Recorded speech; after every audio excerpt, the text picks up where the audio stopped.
Radio Claret América presenta Sediento de ti, la palabra, fuente de vida, con el sacerdote misionero claretiano Tony Díaz.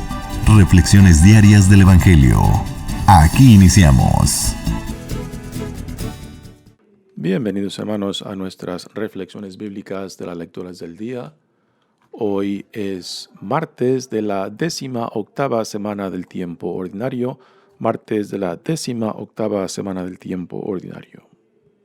La primera lectura de hoy viene del libro de Números, capítulo 12, versículos 1 al 13.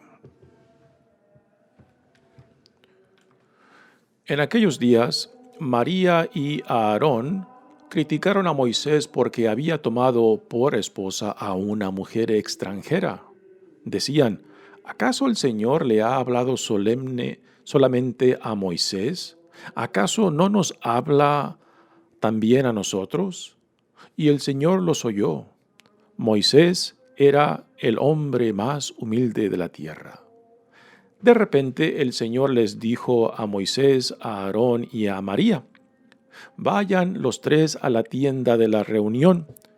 Y fueron los tres. Bajó el Señor en la columna de nube y se quedó a la puerta de la tienda. Llamó a Aarón y a María, y los dos se acercaron. El Señor les dijo, escuchen mis palabras. Cuando hay un profeta entre ustedes, yo me comunico con él por medio de visiones y de sus sueños. Pero con Moisés, mi siervo, es muy distinto. Él es el siervo más fiel de mi casa. Yo hablo con él cara a cara, abiertamente y sin secretos. Y él contempla cara a cara al Señor. ¿Por qué, pues, se han atrevido ustedes a criticar a mi siervo Moisés? La ira del Señor se encendió contra ellos. Cuando él se fue y la nube se retiró de encima de la tienda, María estaba leprosa, blanca como la nieve. Aarón se volvió hacia María y vio que estaba leprosa. Entonces Aarón le dijo a Moisés, perdónanos, Señor nuestro, el pecado que neciamente hemos cometido. Que no sea María como quien nace muerta del seno de su madre. Mira su carne ya medio consumida por la lepra. Entonces Moisés clamó al Señor diciendo, Señor, cúrala por favor. Palabra de Dios. El salmo responsorial es el salmo número 50 y el responsorio es, misericordia, Señor, hemos pecado. Misericordia, Señor, hemos pecado. Por tu inmensa compasión y misericordia, Señor, apiádate de mí y olvida mis ofensas. Lávame bien de todos mis delitos y purifícame de mis pecados. Puesto que reconozco mis culpas, tengo siempre presentes mis pecados. Contra ti solo pequé, Señor, haciendo lo que a tus ojos era malo. Es justa tu sentencia y eres justo, Señor, al castigarme. Nací en la iniquidad y pecador me concibió mi madre. Crea en mí, Señor, un corazón puro, un espíritu nuevo para cumplir tus mandamientos. No me arrojes, Señor, lejos de ti, ni retires de mi santo espíritu. Misericordia, Señor, hemos pecado. El Evangelio de hoy viene de Mateos, capítulo 14, versículos 22 al 36.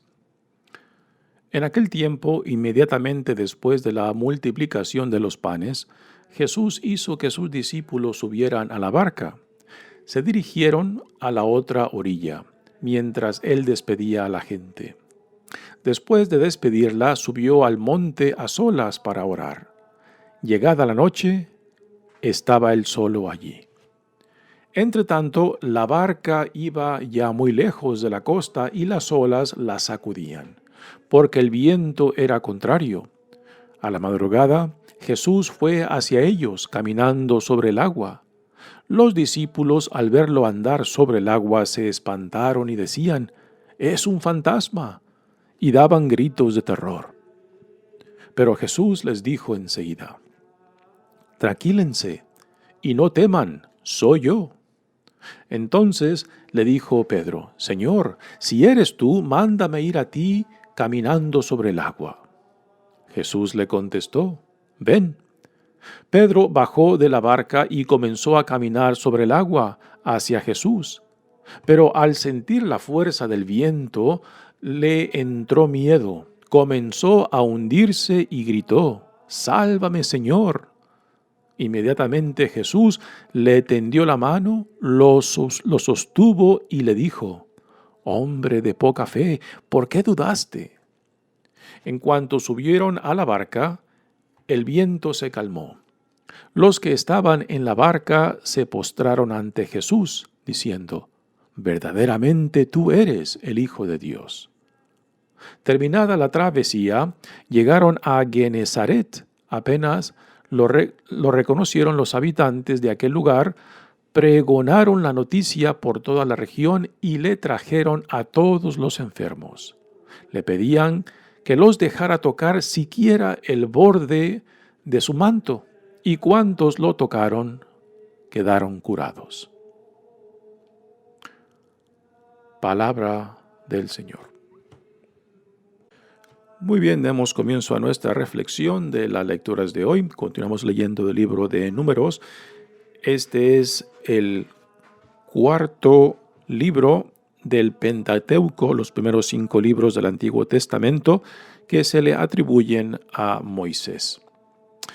Y este libro, el cuarto libro de Pentateuco, lleva el nombre de Números porque en el principio, lo mencionamos ayer, pues está el censo de las tribus de Israel, pero que en hebreo el nombre que lleva este libro es En el desierto, o sea, la experiencia en el desierto, lo cual encaja muy bien con el contenido de este libro porque habla en gran parte de la experiencia del pueblo de Israel en la región de Cadés. Después de salir del Sinaí, pues se introducen a esta región donde permanecen casi 35 años.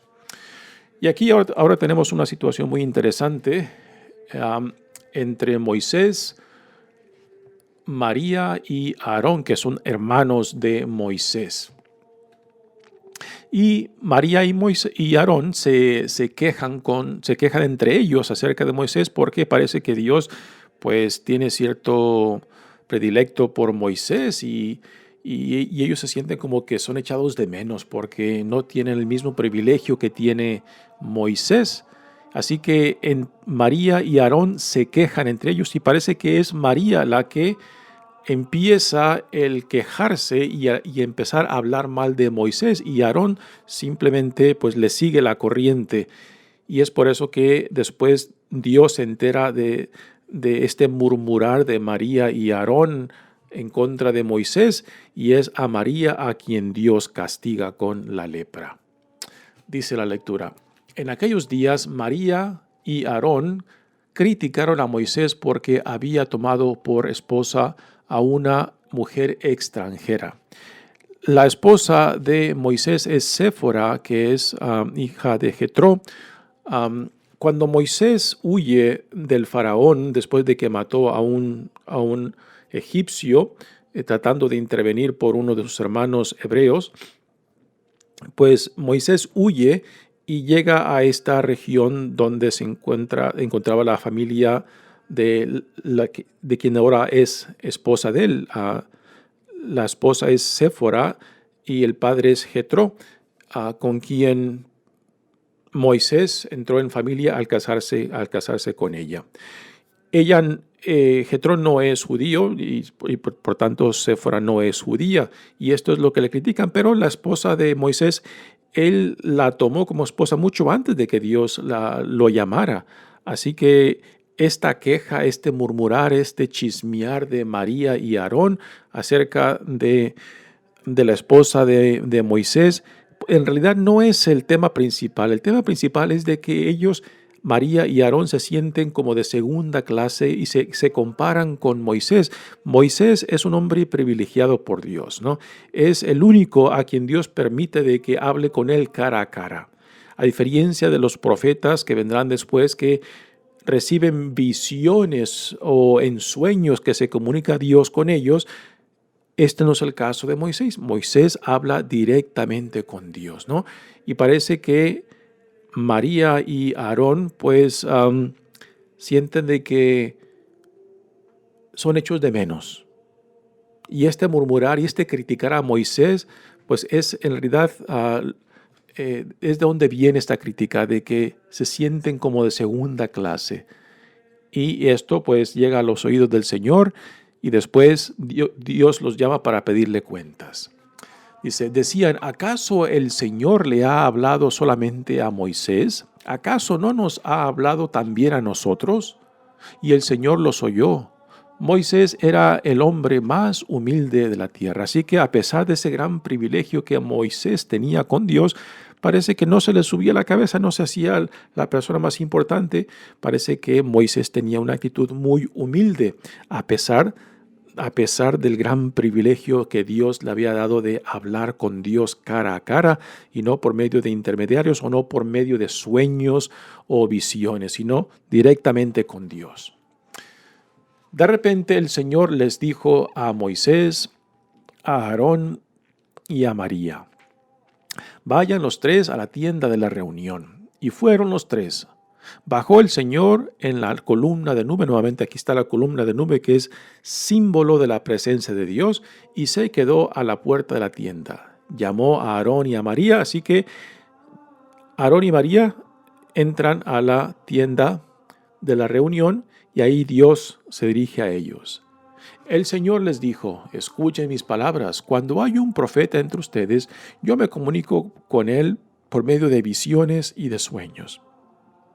Y cuando un profeta pues recibe estas visiones por medio de sueños o alguna otra visión, pues después el profeta tiene que interpretar tanto la visión como el sueño, el cual no es el caso con Moisés. Moisés recibe directamente el mensaje de Dios.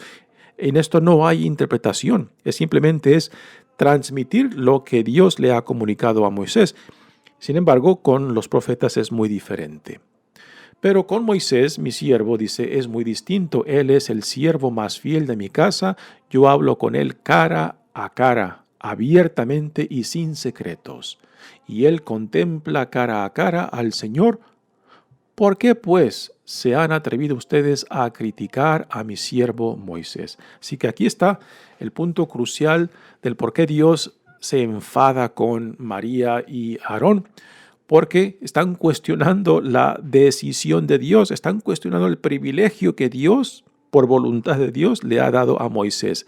Y en cierta manera es la queja de ellos, la crítica de ellos de que, bueno, ¿y por qué nosotros somos menos que Moisés? A pesar de que Moisés, mira, se tomó una como esposa a una que ni siquiera es judía, ¿no? Así que en esto consiste la crítica de María y Aarón. Se sienten menos y están cuestionando la decisión de Dios. Y ahora viene el castigo. Y la ira del Señor se encendió contra ellos. Cuando él se fue y la nube se retiró por encima de la tienda, María estaba leprosa, blanca como la nieve. La lepra que menciona aquí, dicen los comentaristas del Antiguo Testamento que quizás no fue lepra, sino una condición menos contaminosa y menos mortal que la lepra.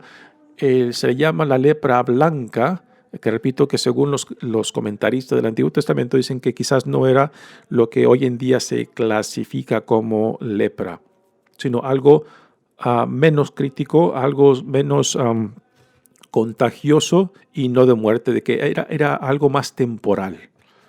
Pero igualmente, porque era algo que impactaba visiblemente la piel, pues María tenía que ser sacada del campamento y aislada del resto de la comunidad. Entonces Aarón le dijo a Moisés, perdónanos, Señor nuestro, Perdónanos, Señor nuestro, el pecado que neciamente hemos cometido. Que no sea María como quien nace muerta del seno de su madre. Mira su carne ya medio consumida por la lepra. Entonces Moisés aquí, otra vez, así como Moisés intercede por el pueblo de Dios, ahora está intercediendo por sus hermanos, a María y a Aarón. Y la pregunta es, bueno, ¿por qué Dios castiga solamente a María y no a Aarón? Nos dicen los comentaristas que es María quien dio comienzo a esta crítica y que fue Aarón quien simplemente le siguió los pasos, le siguió la crítica, le siguió la corriente, como decimos comúnmente, a María. Así que María fue la que empezó esta crítica, quejarse de Moisés, compararse de Moisés, y por eso es a ella a quien Dios castiga. Y ahora Moisés intercede por ella, así como intercede también por el pueblo de Dios cuando también se desvían de lo que Dios los ha mandado a vivir.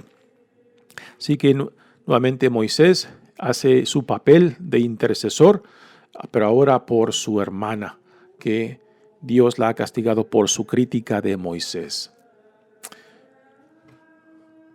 Y aquí en esta lectura pues tenemos algo que no nos debe de sorprender, que a veces también vemos en nuestras comunidades: el celo. El celo y el criticarnos mutuamente, el por qué aquel o aquella tiene esto y por qué yo no, por qué a Dios con X persona es tan generoso y por qué con nosotros no, por qué con aquellos parece que Dios tiene gran privilegio y por qué con nosotros no. Y esto es algo que vivimos y conocemos en nuestras experiencias. Y pues pueden ser preguntas muy humanas, pero a últimas no podemos cuestionar el porqué de Dios, la voluntad de Dios, el porqué Dios hace lo que hace, cómo lo hace y cuándo lo hace.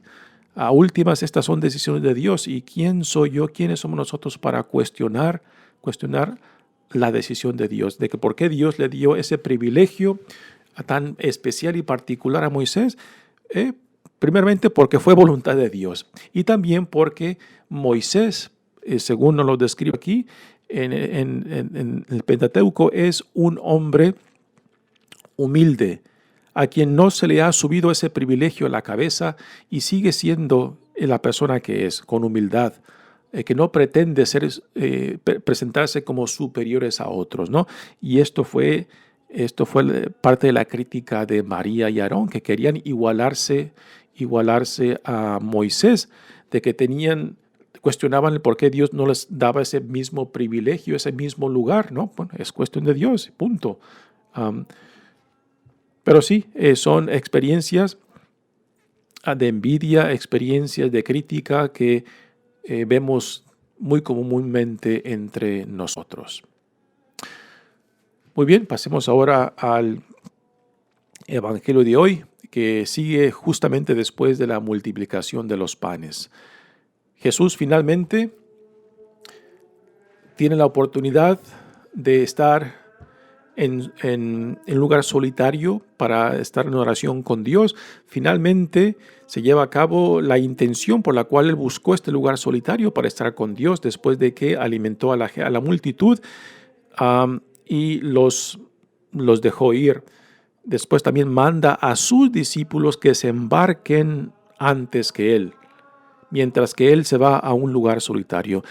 En el Evangelio de Juan, esta escena tiene un toque un poco diferente. Después de la multiplicación de los panes, la gente se queda muy entusiasmada, muy impresionada, y nos dice el evangelista Juan que la gente quiere hacer de Jesús un rey. Y Jesús sabe de que las intenciones de la multitud no encajan de cómo él se entiende a sí mismo, ¿no? Y que Jesús despide tanto a la multitud como a sus discípulos. No vaya a ser que sus discípulos también se contagien de ese entusiasmo mal entendido y mal dirigido de la multitud. Así que Jesús despide tanto a la multitud como a sus discípulos mientras él se va a buscar un lugar solitario para estar con Dios. Y nos dice el evangelista Mateo que pasa la noche en presencia de Dios. Dice, en aquel tiempo, inmediatamente después de la multiplicación de los panes, Jesús hizo que sus discípulos subieran a la barca y se dirigieran a la otra orilla, mientras él despedía a la gente. Después de despedirla, subió al monte a solas para orar. Llegada la noche, estaba él solo allí. Así que aquí Jesús está llevando a cabo su intención de estar solo con Dios después de que escuchó la noticia de la muerte de Juan el Bautista, que es su primo y que fue quien identificó a Jesús, quien lo nombró como el Hijo de Dios, como el Mesías, como el que tenía que venir, ¿no? Y después de esto, Juan el Bautista se hace a un lado para que Jesús pase al frente. Juan muere encarcelado, ya se nos da en el Evangelio de Marcos y de Mateos como él muere decapitado por el celo y el odio de la esposa de Herodes. Herodes hijo, no Herodes el grande que vivió cuando Jesús nace. Así que aquí Jesús finalmente está a solas y después, ya por la madrugada, Jesús va para encontrarse con sus discípulos. Nos dice el Evangelio de que mientras van en la barca los discípulos, se suelta un fuerte aire que va en contra, así que el tramo que los discípulos en la barca están recorriendo está siendo opuesto por este viento y las olas. Y Jesús, caminando sobre el agua, va al encuentro de ellos. Y ahora es lo que viene en el Evangelio. Dice, entre tanto la barca iba ya muy lejos de la costa y las olas la sacudían. Cuando sale la barca en los evangelios, muy comúnmente los comentaristas de los evangelios nos dicen que también la barca es un símbolo de la iglesia que naufraga en las aguas violentas, y el viento como las olas son las experiencias de la iglesia que buscan destruirla, que buscan apagar su llama, que buscan contradecir la visión del reino. Así que el agua, la barca en el lago, siendo movida por el viento y las olas, también refleja la experiencia de la iglesia primitiva. Porque el viento era contrario, dice. A la madrugada, Jesús fue hacia ellos, caminando sobre el agua. Los discípulos, al verlo andar sobre el agua, se espantaron y decían, «Es un fantasma», y daban gritos de terror. Pero Jesús les dijo enseguida, «Tranquílense y no teman, soy yo». Yo creo que a nosotros hoy en día, cuando leemos estas palabras, esta narración, pues se nos hace muy difícil quizás criticar a los discípulos como diciendo, oye, pero ¿por qué se espantan? ¿Que no conocían bien a Jesús? ¿No? Pero yo creo que aún hoy en día, si nosotros viéramos tal escena de Jesús o alguien caminando sobre el agua, pues nos quedaríamos igual de sorprendidos o asustados ante esa escena. Y en el tiempo de Jesús era muy común estos tabús de pensar de que ver algo fuera de lo ordinario, como a Jesús caminar sobre el agua, de que era cuestión de fantasmas. Así que la experiencia de fantasmas eran tabús que eran muy común en la mentalidad de la gente de aquellos tiempos. Fantasmas, espíritus o almas que no están en paz son cosas que escuchamos mucho. Yo, por ejemplo, como sacerdote, de vez en cuando, no de vez en cuando, por lo menos cada año, 3 o 4 personas vienen y nos visitan a preguntarnos sobre experiencias que no pueden explicar, de fantasmas, de sonidos, de ruidos, de visiones, de lo que califican como almas que no están en paz, ¿no? Y casi siempre lo que piensan es lo peor. Lo conectan con algo malévolo, ¿no? Y yo la pregunta que siempre les hago, bueno, ¿por qué piensas que es algo malo, que es algo malévolo, que es algo que debes de evitar? Si ni siquiera sabes lo que es. Pero porque no sabes lo que es, la primera inclinación es a pensar que es algo malo, que es algo malévolo, que es el demonio, ¿no? Bueno, ¿y por qué piensas que es eso? ¿Por qué no piensas que pueda ser algo positivo? ¿Por qué no piensas que pueda ser algo de Dios en vez de algo del demonio, ¿no? Así que es muy común de clasificar aquello que no entendemos, aquello que no sabemos explicar como algo que viene del malévolo, del demonio. Y es muy interesante porque nos inclinamos hacia eso y no hacia otra posibilidad. Los discípulos al verlo andar sobre el agua se espantaron y decían, es un fantasma. Y daban gritos de terror. Uno puede imaginarse, ¿no?, los gritos de terror de los discípulos pensando que lo que veían era un fantasma. Y sin embargo, todo lo contrario, era Jesús. No era cuestión del diablo, es cuestión de Dios. Pero Jesús les dijo enseguida, tranquílense y no teman, soy yo. Entonces le dijo Pedro, Señor, si eres tú, mándame ir a ti caminando sobre el agua. Esta escena solamente la tenemos en el Evangelio de Mateos. Ningún otro evangelio menciona esto que ahora estamos leyendo, de que Pedro le dice a Jesús como poniendo la prueba, si eres tú, mándame que yo vaya hacia ti, ¿no? Como retándolo, ¿no? Y Jesús lo toma como cosa muy normal y le dice, bueno, ven hacia mí, camina hacia mí. Y Pedro también acepta las palabras de Jesús que le dice ven y se empieza a bajar de la barca y empieza a caminar sobre las aguas agitadas por el viento y las olas.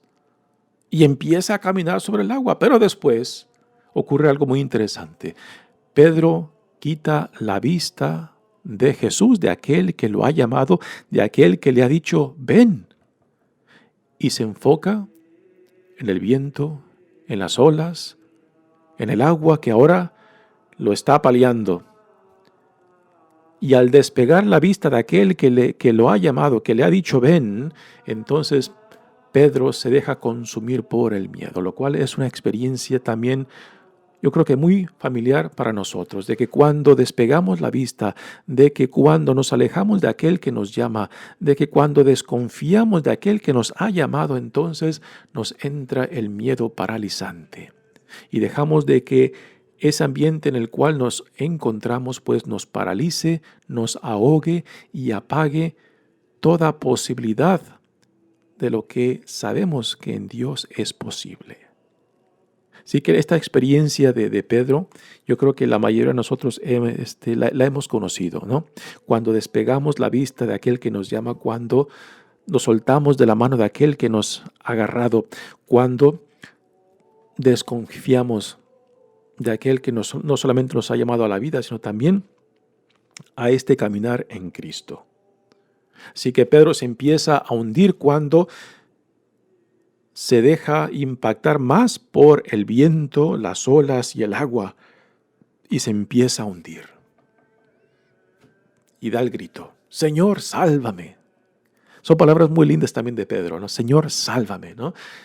¿Quién de nosotros no hemos dicho esas palabras cuando nos encontramos en situaciones que sentimos que ya el agua nos llega a la garganta, que ya parece que el mundo cae sobre nosotros? Señor, sálvame.